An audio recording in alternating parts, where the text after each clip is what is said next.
going on, everyone, and welcome to 24/7 Football. Now, this is a situation that we've not seen before, really, in football, where a pandemic has ruined the season and they didn't finish it, and we didn't know where the season was going from here. We do know that the Premier League and the Championship will continue, and they're not going to be settled on a points per game basis. This couldn't happen in League One and League Two, simply because clubs couldn't afford to carry the players over. Some players were in limbo as to whether they were signing on or not, and they just didn't have the financial capability to do so. So they've settled their seasons, which means clubs have gone up, clubs have gone down without the remainder of the games being played. Now, in this situation, there's always going to be winners and losers. I think that's just a given. The teams who go down will be furious because usually at the end of the season, you know, Sunderland used to do it every time in the Premier League. There was that surge of momentum, and sometimes a team does manage to escape the drop. And also the teams just outside of the playoffs or just outside of the automatics, they won't be happy either. So there's always going to be winners and there's always going to be losers, but that's life. I suppose there's no other way they could really have done it. So anyway, the EFL clubs met for those two leagues, League One and League Two, and they voted to end the season on a points per game basis. We'll start with League One. So League One was a bit trickier, just because you're still waiting on the Championship teams to go down, but it was very close as well. And there's definitely some losers in this tie. So going up were Coventry City and Rotherham. They had the best points per game ratio out of any of the other teams, so they determined that Coventry and Rotherham finished top. So Coventry are going up to the Championship, as are Rotherham. Now, they're still going to be playing the playoffs in both of these divisions. They're going to be doing a little mini playoff tournament, and they're going to be doing it that way, with the final still to be held at Wembley. In League Two's case, League One have not actually decided the schedule or whether the playoff games, where they will take place. So in the playoffs, we've got Wycombe Wanderers, who had a game in hand above all of the other playoff contenders, so they actually moved up. So Wycombe actually finished top of the pile in terms of playoffs, and then it was Oxford, Portsmouth and Fleetwood. Now, one team who dropped out in order to accommodate Wycombe, this is how tight it was Peterborough. So the big losers from this were Peterborough. So Peterborough just dropped out. They were in the playoffs, but Wycombe have gone above them and everyone else in the playoffs, for example, due to that game in hand and that points per game ratio with the game in hand. So Peterborough are the big losers because they were in the playoffs. They thought that they would be at least challenging to get into the Championship next season, when that is not going to happen. And they've come out, swinging. Like I said, there's always going to be losers in this situation. So Barry Fry and Darren McAntony, who are both furious, basically. They're the top dogs at Peterborough, and they're absolutely furious that Peterborough, they aren't going up, or aren't even going to get a chance to go up. They say they've been cheated by the EFL, and I don't think you're going to hear the last of it. It seems like this is going to rumble on for the next few weeks at least, just while everything plays itself out. I mean, it's so hard to do it this way because obviously anything can happen in football, and anyone can lose games and win games, and you know, they may necessarily not have been the playoff places, but what more can you do? I mean, we're in the middle of a pandemic. We've never seen anything like this before. It's just, unfortunately, it's just one of those things, isn't it? It's just, what more can you say? So going down from League One, we've got Bolton, which is a terrible shame, seeing that this is a club that were playing Bayern Munich in European football not too long ago, and now they're in the fourth tier of English football, and I really do feel for Bolton's fans. Also got Southend, who again were poor. They brought Sol Campbell in, hoping that he could do the miracles that he performed last season at Macclesfield. He couldn't quite do it, but at least for him, he's at a big club, and next season he'll be given the money to do so.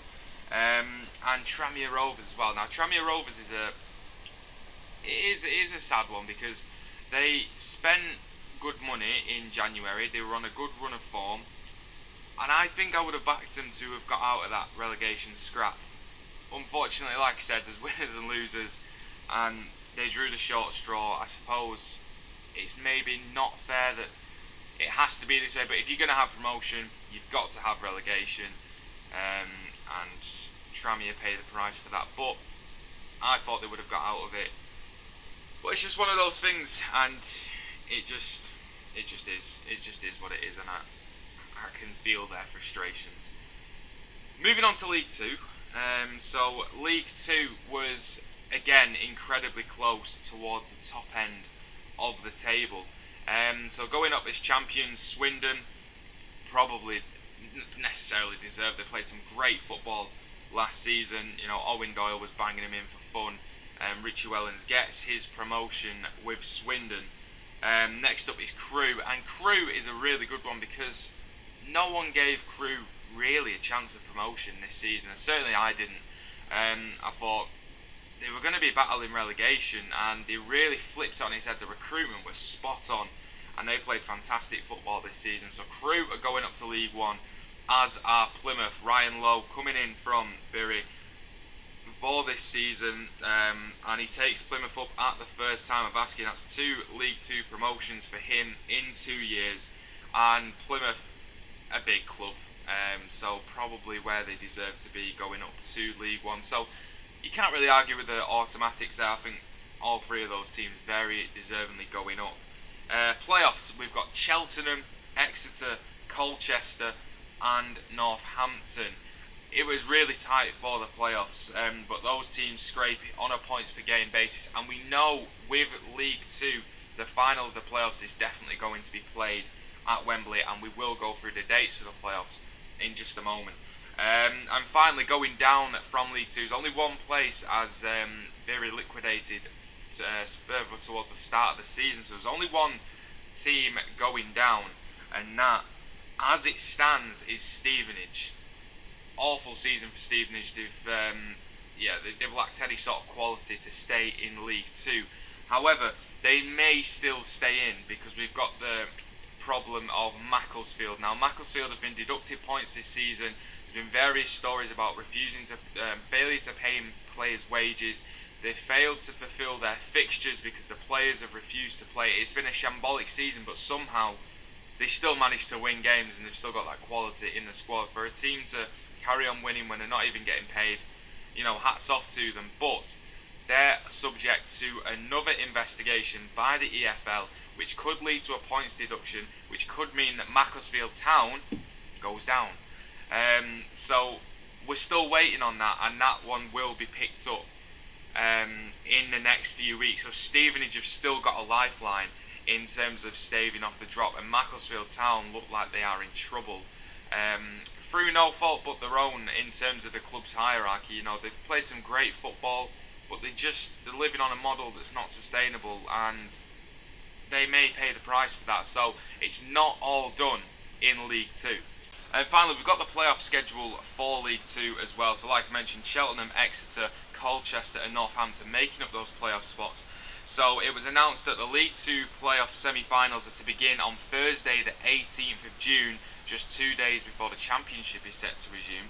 And the final will take place on Monday the 29th of June, and it has been confirmed, that will be held at Wembley behind closed doors. So all of these games will be played behind closed doors, and in the semi-finals we've got Colchester against Exeter and Northampton against Cheltenham. So you've got your 2 legs there, and then the final will be played at Wembley. Those dates are set in stone. The reason why we don't have the League One dates, they've not been clarified yet, and neither of the ties as well. So once we get them, we'll report on that as well. So League One and League Two, the season's finished. They've figured out how they're going to change it. There's winners and losers. Some people aren't happy. Obviously, some people are ecstatic.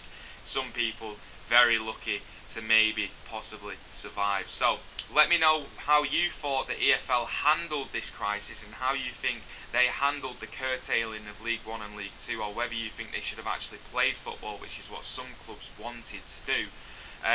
Let me know how your team fared as well, whether you're one of the winners or losers in this situation, who you think will go up via the playoffs in both of the leagues as well.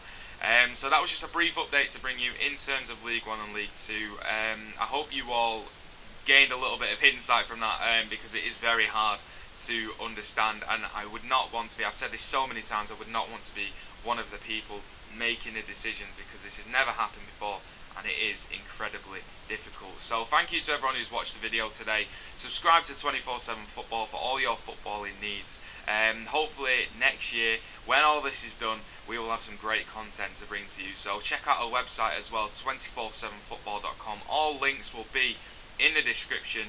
Thank you everyone for watching, and we'll see you next time.